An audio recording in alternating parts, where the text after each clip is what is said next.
இது ஒரு அன்பான தருணம், அழகான தருணம். அன்பும் கருணையும் தானே எல்லாத்துக்குமே அடிப்படை. இது ரெண்டுமே இருக்கிற மனசு தானே தாய் மனசு.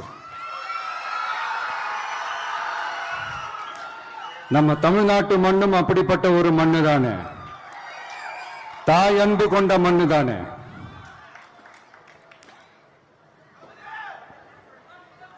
ஒரு தாய்க்கு எல்லா பிள்ளைகளும் ஒண்ணு தானே. அதனால பொங்கல், தீபாவளி, ரம்ஜான், கிறிஸ்துமஸ்னு இந்த மாதிரி எல்லா பண்டிகைகளும் எல்லாரும் சந்தோஷமா ஷேர் பண்ணிக்க கூடிய ஒரு ஊரு தானே நம்ம ஊரு. இங்க வாழ்க்கை முறையும் வழிபாட்டு முறையும் வேறு வேறுனாலும் நாம் எல்லாருமே சகோதரர்கள் தானே. அதனாலதான் நம்ம அரசியலுக்கு வந்ததுக்கு அப்புறம்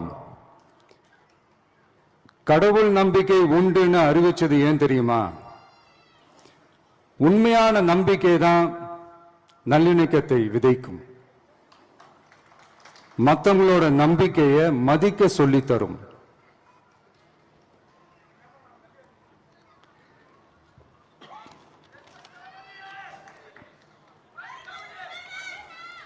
எஸ், அப்படிப்பட்ட ஒரு நம்பிக்கை இருந்துட்டாலே போதும், எப்பேற்பட்ட ஒரு பிரச்சனைகளையும் ஜெயிக்கும். அது மட்டும் இல்ல, அப்படிப்பட்ட அந்த நம்பிக்கையோட ஸ்ட்ரென்த்தை பத்தி சொல்றதுக்கு பைபிள்ல நிறைய கதைகள் இருக்கு. அதை படிக்காதவங்க படிச்சு பாருங்க. அதுல குறிப்பா உன்னை பத்தி சொல்லணும்னா, ஒரு இளைஞனுக்கு எதிரா தன்னோட சொந்த சகோதரர்களே பொறாமைப்பட்டு அவனை பாழும் கிணத்தில் தள்ளிவிட்டு அதுக்கப்புறம் அவர் எப்படி மீண்டு வந்து அந்த நாட்டுக்கே அரசனாகி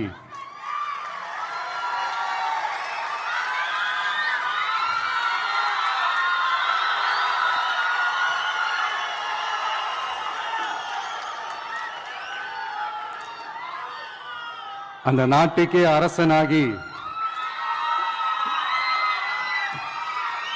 தனக்கு துரோகம் செஞ்ச தன்னுடைய சகோதரர்கள் மட்டுமல்ல, அந்த நாட்டையே எப்படி காப்பாத்தினாருன்னு சொல்லி இந்த மாதிரி நிறைய இன்ட்ரெஸ்டிங்கான கதைகள்லாம் பைபிள்ல இருக்கு. படிக்காதவங்க படிச்சு பாருங்க.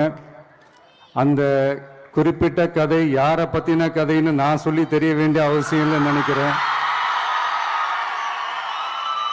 அது உங்க எல்லாருக்குமே நல்லா தெரியும். ஸோ இப்படிப்பட்ட கதைகள்லாம் நமக்கு எதை உணர்த்துது அப்படின்னா, கடவுளுடைய அருளும் மக்களை மானசீகமாக நேசிக்கிற அந்த அன்பும் அதீத வலிமையும் அதுக்கான உழைப்பும் இருந்துட்டாலே போதும், எவ்வளவு பெரிய ஒரு போராட்டமோ ஒரு போரோ இல்லை எதிரிகளையோ ஜெயிக்கலாம் அப்படின்றது தான் இந்த கதைகள்லாம் நமக்கு உணர்த்துது. இந்த விழாவில் நான் ஒரு உறுதியை ஒன்று கொடுக்குறேன். நாமளும் தமிழக வெற்றி கழகமும் சமூக சமய நல்லிணக்கத்தை பாதுகாக்கிறதுல 100% உறுதியா இருப்போம்.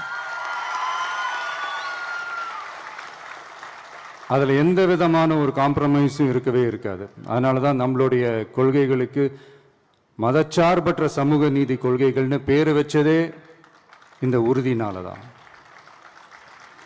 கண்டிப்பா ஒரு ஒளி ஒன்று பிறக்கும். அந்த ஒளி நம்மளை வழி நடத்தும். இங்க வந்திருக்கும் அருளாளர்கள், அன்பர்கள் அனைவருக்கும் என்னுடைய கிறிஸ்துமஸ் நல்வாழ்த்துக்கள்.